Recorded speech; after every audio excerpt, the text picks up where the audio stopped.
우리 함께 신앙 고백하시겠습니다. 나는 전능하신 아버지 하나님 천지의 창조주를 믿습니다. 나는 그의 유일하신 아들 우리 주 예수 그리스도를 믿습니다. 그는 성령으로 잉태되어 동정녀 마리아에게 나시고 본디오 빌라도에게 고난을 받아 십자가에 못 박혀 죽으시고 장사된 지 사흘 만에 죽은 자 가운데서 다시 살아나셨으며 하늘에 오르시어 전능하신 아버지 하나님 우편에 앉아 계시다가 거기로부터 살아있는 자와 죽은 자를 심판으로 오십니다. 나는 성령을 믿으며 거룩한 공교회와 성도의 교제와 죄를 용서받는 것과 몸의 부활과 영생을 믿습니다. 아멘. 오늘 선포되어질 하나님의 말씀은 출애굽기 33장 1절에서 6절입니다. 33장 1절에서 6절까지 말씀을 제가 봉독해 올리겠습니다. 여호와께서 모세에게 이르시되 너는 내가 애굽 땅에서 인도하여 낸 백성과 함께 여기를 떠나서 내가 아브라함과 이삭과 야곱에게 맹세하여 내 자손에게 주기로 한 그 땅으로 올라가라. 내가 사자를 너보다 앞서 보내어 가나안 사람과 아모리 사람과 헷 사람과 브리스 사람과 휘위 사람과 여부스 사람을 쫓아내고 너희를 젖과 꿀이 흐르는 땅에 이르게 하려니와 나는 너희와 함께 올라가지 아니하리니 너희는 목이 곧은 백성인즉 내가 길에서 너희를 진멸할까 염려함이니라 하시니 백성이 이 준엄한 말씀을 듣고 슬퍼하여 한 사람도 자기의 몸을 단장하지 아니하니 여호와께서 모세에게 이르시기를 이스라엘 자손에게 이르라. 너희는 목이 곧은 백성인즉 내가 한순간이라도 너희 가운데에 이르면 너희를 진멸하리니 너희는 장신구를 떼어내라. 그리하면 내가 너희에게 어떻게 할 것인지 정하겠노라 하셨음이라. 이스라엘 자손이 호렙산에서부터 그들의 장신구를 떼어내니라. 아멘. 오늘도 하나님의 큰 은총이 그리고 하나님의 긍휼하심이 여러분과 함께하기를 간절히 축복합니다. 동행을 거부하시는 하나님이라는 제목으로 여러분과 함께 오늘 이 새벽에 또 우리에게 주시는 말씀을 듣겠습니다. 항상 함께 할 것 같은 사람이 어느 날 갑자기 내게 다가와서 이제 나는 당신을 떠나겠습니다 라고 말을 하면 참 하늘이 무너지는 것 같은 그런 기분이 들면서 또 묘한 배신감까지 느끼게 될 것입니다. 그런데 오늘 하나님께서 이스라엘 백성에게 나는 너희와 함께 가지 않겠다라고 말씀을 합니다. 먼저 1절을 보겠습니다. 1절 여호와께서 모세에게 이르시되 너는 내가 애굽 땅에서 인도하여 낸 백성과 함께 여기를 떠나서 내가 아브라함과 이삭과 야곱에게 맹세하여 내 자손에게 주기로 한 그 땅으로 올라가라. 너희는 여기를 떠나서 라고 이야기합니다. 그리고 그 땅으로 올라가라 라고 말합니다. 여기서 떠나라 라고 하는 여기라고 하는 것은 이스라엘 백성이 하나님을 반역한 장소입니다. 금송아지를 만들어서 예배했던 그 장소를 떠나서 그 자리를 떠나서 라고 이야기를 합니다. 그러나 사람은 한 번 실패를 하게 되면 그 자리에서 주저앉아서 어떻게 해야 될지 막막함을 느끼면서 좌절하고 포기할 때가 많습니다. 일어설 기력이 없는 거지요.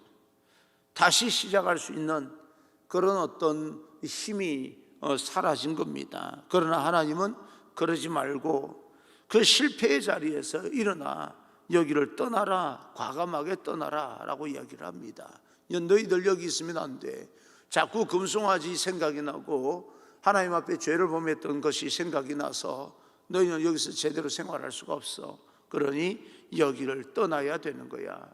죄악된 자리에서 떠나라 라고 이야기를 합니다. 그러면서 내가 이 조상들하고 약속했던 그 땅으로 올라가라, 그렇게 이야기를 합니다. 한 번 실패했다 할지라도 다시 일어서서 목표를 향해서 다시 출발하라 라고 이야기를 하고 있습니다. 여기서 떠나라 라고 하는 것은 하나님께서 이스라엘 백성에게 다시 한번 기회를 주시는 것입니다. 하나님께서 이스라엘 백성들에게 금송아지를 만든 죄로 쓸어버리지 않으시고 다시 한번 기회를 주신 것은 모세의 그 몸부림치며 하나님 앞에 중보기도했던 결과입니다. 다시 한번 기회를 주겠다는 거죠. 여러분, 혹시 실패한 자리에서 절망과 낭만 가운데 일어설 기력을 잃어버리고 어떻게 해야 될지 몰라 하는 분이 있습니까? 그 자리를 박차고 일어서시기를 바랍니다. 2021년 새해를 맞이하여서 하나님께서 우리에게 주시는 그런 기회를 우리가 놓치지 말고 다시 일어서서 달려갈 준비하시기를 바랍니다. 하나님께서 기회를 주시면서 또 우리를 좀 긴장하게 만드십니다. 2절 3절입니다. 2절 3절 내가 사자를 너보다 앞서 보내어 가나안 사람과 아모리 사람과 헷 사람과 브리스 사람과 히위 사람과 여부스 사람을 쫓아내고 너희를 젖과 꿀이 흐르는 땅에 이르게 하려니와 나는 너희와 함께 올라가지 아니하리니 너희는 목이 곧은 백성인즉 내가 길에서 너희를 진멸할까 염려함이라 하시니 앞부분 말씀은 참 좋은데 뒷부분 말씀이 좀 부담이 됩니다. 젖과 꿀이 흐르는 땅으로 인도하게 해주겠다. 모든 거기에 있는 이 족속들을 민족들을 다 쫓아내고 너희로 하여금 젖과 꿀이 흐르는 땅에 이르게 하려니와, 그러니까 너희들이 차지하게 하겠다. 내가 주기로 약속한 땅에 너희들 들어가게 만들어 주겠다. 그러니 올라가라 라고 이야기를 합니다. 그런데 그 뒷부분에 그러나 나는 너희와 함께 하지 않겠다. 하나님께서 이스라엘 백성에게 하신 말씀입니다. 이 말씀의 의미가 무엇입니까? 내가 너희와 함께 하지 않겠다. 나는 너희의 인생에 관여하지 않겠다. 나는 너희가 미워졌다라고 하는 말이 진심이 아니라 이스라엘 백성들이 진정으로 의로운 하나님의 길로 돌아오기를 원하는 그런 마음이 숨겨져 있는 것입니다. 저희 아이 두 아이가 아주 좀 어릴 때, 초등학교 다닐 때 집에 있는 그 10,000원을 가지고, 그때는 10,000원이 그들에게는 굉장히 컸죠. 그래서 나가서 다 이렇게 자기 쓸 거 쓰고 왔어요. 10,000원이 없어진 걸 알았어요. 그래서 야단을 칠 때 너희들이 이렇게 물건을 훔치는 그런 어떤 버릇이 있다면 아빠는 목사 못해. 너희들 어떻게 도둑놈을 두고 목사를 할 수 있겠냐? 그러면서 나 오늘부터 이제 목사 그만둘 거야. 가서 사표 낼 거야. 이제 목사 너희 둘 때문에 목사 못해. 목사를 안 하겠다는 말이 아니라 너희 버릇이 좀 고쳐졌으면 좋겠다. 이런 일이 일어나지 않았으면 좋겠다. 그런 뜻 아니겠습니까? 그랬더니 막 울면서 아빠는 목사해야 돼. 아빠는 목사해야 돼. 그러더라고요. 그래서 다시 목사했어요. 그 뒤부터는 이 아이들이 그런 거에 대해서 굉장히 좀 철저하게 지켰던 것을 볼 수 있었습니다. 목사를 안 하겠다고 하는 말이 아니라 잘못된 것을 고치겠다는 이야기죠. 내가 너희와 함께하지 않겠다라고 하는 것은 함께하지 않겠다는 말이 아니라 너희가 내게로 진정으로 돌아왔으면 좋겠다 하는 그런 하나님의 숨겨진 마음이 있습니다. 왜 그런 거 하니? 3절입니다. 3절 너희는 목이 곧은 백성인즉 내가 길에서 너희를 진멸할까 염려함이니라 하시니 너희는 목이 곧은 백성이다. 또 가다가 또 똑같은 짓을 할 수 있는 가능성이 있는 백성이다. 그러면 내가 너희를 가만두지 않을 텐데 괜히 너희와 함께 가면서 너희를 진멸할 바에야 너희와 함께 가지 않는 것이 좋지 않겠느냐. 너희가 진정으로 내게 돌아와서 나와 함께 하겠다면 상관은 없지만 또 가다가 또 범죄하면 이제는 내가 너희를 용서하지 않을 것 같은데 그러면 너희들과 함께 하지 않는 것이 좋지 않겠느냐라고 하는 그런 말은 무슨 말입니까? 나는 너희를 결코 떠나지 않을 텐데 너희가 내게로 돌아왔으면 좋겠다. 그런 뜻입니다. 그래서 또 너희가 범죄하면 내가 진멸할까 염려함이니라고 이야기를 합니다. 하나님의 관심은 언제까지나 이스라엘을 떠나지 않습니다. 이것이 하나님의 원칙입니다.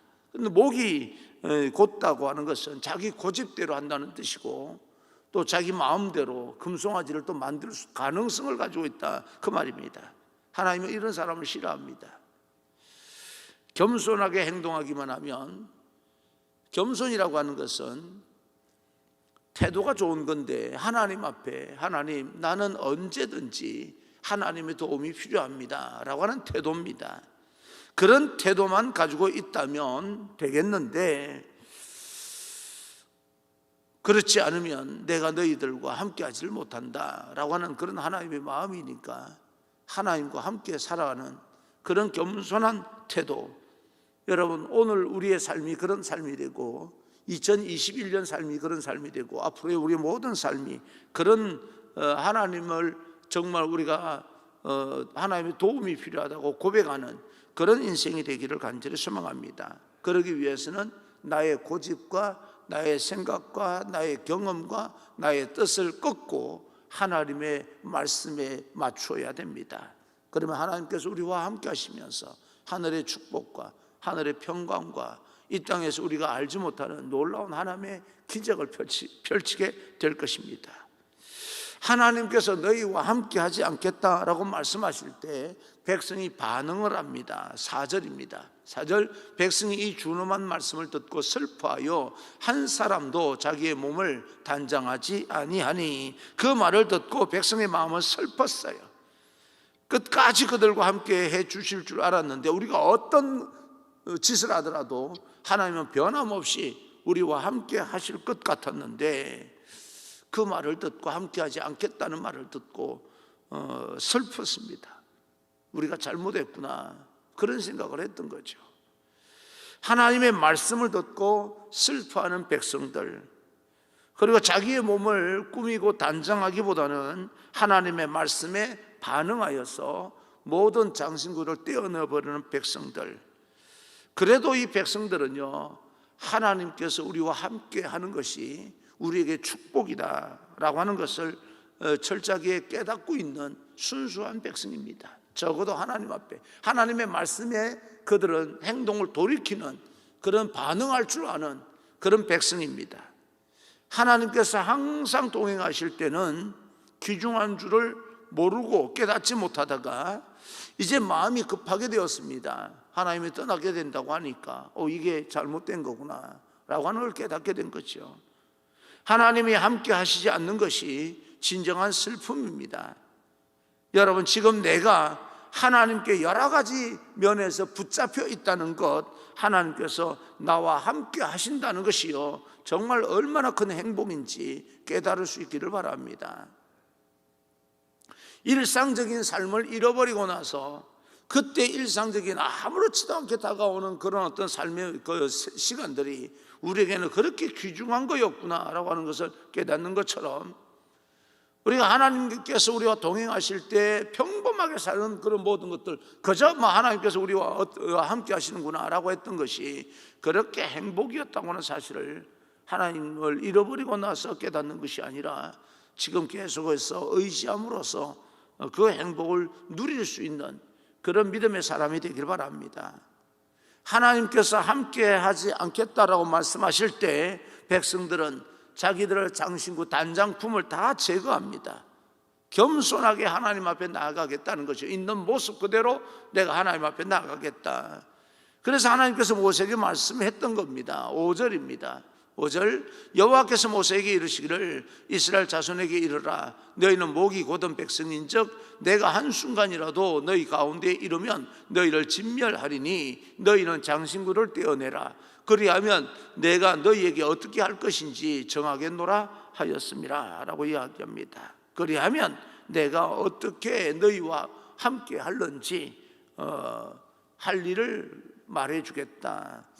몸을 치장하는 단장품, 그것은 바로 장신구라고 하는 것. 이 장신구는 단장품은 금입니다. 그것을 모아서 우상을 만들었던 거예요. 그 우상을 만들 가능성 있는 것을 떼어내려는 겁니다. 그것이 그들의 장신구입니다. 그들은 죄를 범할 수 있는 요인이 있기 때문에 그것조차도 제거해라, 동기를 만들 수 있는 동기 자체도 제거해라 라고 말씀하고 있습니다. 지금은 단순하게 장신구를 귀걸이를 하고 목걸이를 하고 하는 것은 죄가 되지 않는다 할지라도 마음이 변하면 순식간에 그것으로 우상을 섬길 수 있는 그런 가능성이 있기 때문에 그것을 떼어내고 겸손한 모습으로 하나님의 도움이 필요합니다. 그렇게 고백하라는 이야기입니다. 평소에는 좋게 보일 수 있습니다. 나를 이렇게 높이는 것처럼 보이고 나를 그럴듯하게 보일 수 있는 그런 어떤 여러 가지가 마음이 바뀌면 자신의 교만을 드러내고 죄를 범할 수 있는 단장품을 하나님께서 제거하라라고 이야기를 하고 있습니다. 그것을 그러면 어떻게 다 버리라고 하는 말입니까? 돈 좋은 겁니다. 돈이 많으면 나를 그 돈이 세워주는 것처럼 보이고 돈이 많은 사람을 사람들은 부러워하기도 합니다. 그런데 그 돈이 우리가 마음이 바뀌면요 순식간에 돈이 우리의 우상이 됩니다. 하나님보다 돈을 더 중요하게 생각하게 됩니다. 그러니 뭐예요? 내가 돈을 지배할 수 있도록 성령의 기름 부음을 받으라 그 말입니다. 돈을 다 버려라 라고 하는 말이 아니라 내가 돈을 다스릴 수 있는 그런 사람이 될 수 있도록 성령의 기름 부음을 받으라 라고 하는 것입니다. 돈의 노예가 되지 말라 라고 하는 그런 이야기입니다. 매 순간순간마다 성령의 기름을 부음을 받아서 너는 한시도 긴장을 풀지 말고 돈을 지배하는 사람이 되어야 되는 것이지, 권력을 지배하는 사람이 되어야 되는 것이지 권력의 노예가 되면 안 된다. 여러분, 사람은요, 저는 참 답답한 게, 저 혼자 답답한 건지 모르겠지만 이렇게 코로나 바이러스가 오면서 모든 사람들을 통제하고 방역을 하고 하는 건 참 그럴 수 있다고 생각을 합니다. 그래서 사람이요 가장 이렇게 힘들고 어려울 때 통제를 해 나가다 보면은 숨통이 트일 때가 있어야 됩니다. 숨통까지 조이면 안 돼요. 그 숨통이 뭐예요? 사람이면 숨통이 뭡니까? 신앙입니다. 신앙은 사람의 숨통이에요. 힘들고 어려울 때 내가 그래도 이것을 이겨낼 수 있는 그런 내적 힘이라고 하는 것은요 밖에서 들어오는 게 아닙니다. 환경에서 주어지는 게 아닙니다. 하나님께로부터 주어지는 겁니다. 그 숨통은 열어놔야 되는 거예요. 그런데 지금 정책을 하는 사람들 보면 모든 걸 다 닫아버립니다. 숨통을 다 죄다 그냥 다 틀어막아 버려요. 어제 저녁에 누워서 그런 생각을 해봤습니다. 만약에 내가 지도자라면 숨통을 열어놓는다는 것은 다시 말하면 비대면이라고 하는 그런 어떤 용어를 가지고 몽땅 다 틀어막는 거, 그런 어떤 느낌보다는 그래도 성전 안에서 어차피 거의 여러 가지 기저질환이 있고 마음이 좀 힘든 사람들은 영상으로 예배를 하는 거니까 공간의 5%, 공간의 10% 얼마나 그 여유가 있습니까? 그래도 숨통을 열어놓는 듯한 느낌이 드는 거 아니겠습니까? 안 돼. 신앙마저도 안 돼 이래버리면 숨통을 조여놓고 숨을 못 쉬게 만들어 놓고 모든 게 다 지나가기를 바라는 그런 마음 같은데 다 지나가고 나면 숨을 쉬지도 못하는 사람이 헥헥거리면서 무슨 일을 할 수 있단 말입니까? 숨은 쉬도록 만들어 놔야 지나가고 나면 일을 할 수 있는 거 아니겠습니까? 그런 면에서 참 답답한 마음이 들기는 하지만 그래도 또 어떡하겠습니까? 우리 스스로 자가호흡을 해야지요. 여러분 가정에서 어느 장소에서든지 하나님을 의지하는 것이, 하나님과 동행하는 것이 얼마나 큰 행복인지를 알고 여러분 가정에서 어느 장소에서든지 하나님과 대면하여 예배드리는, 개인적으로 말입니다, 그 일을 소홀히 하면 안 됩니다. 왜? 그게 숨을 쉬는 것이기 때문에 그렇습니다. 건강도, 우리의 가진 재주도, 우리가 가진 모든 것들 하나님의 주권 아래에 두는 것이 바로 신실한 하나님의 백성들이 살 수 있는 방법입니다. 주님, 그러한 모든 것들이 결정적인 순간에 주님을 배반하는 그런 요인이 되지 않도록 성령의 기름을 부어 주옵소서.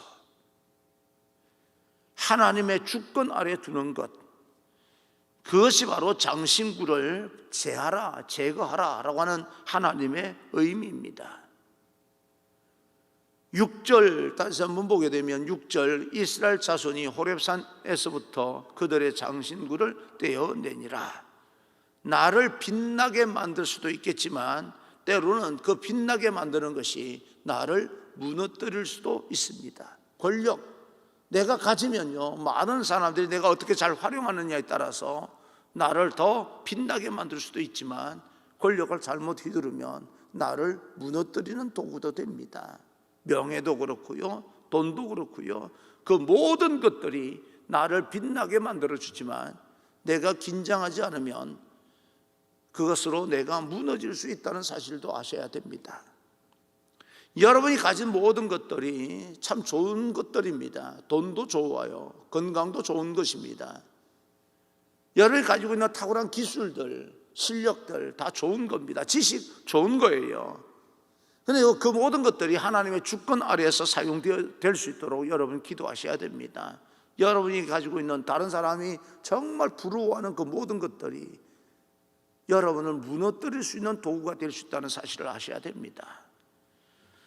오늘 하루 우리는 그럼에도 불구하고 겸손하게 하나님 앞에 나아가서 정말 하나님께 주신 이 모든 것들로 말미암아 나를 무너뜨리는 것이 되지 아니하고 하나님을 더 많이 의지하고 하나님께 도움을 요청함으로써 더 여러분 인생이 빛나게 되는, 하나님으로 인하여서 더 아름답게 세상의 축복의 통로가 되는, 다른 모든 사람을 복받게 만드는 그런 귀한 인생이 되기를 주님 이름으로 축원합니다. 할렐루야.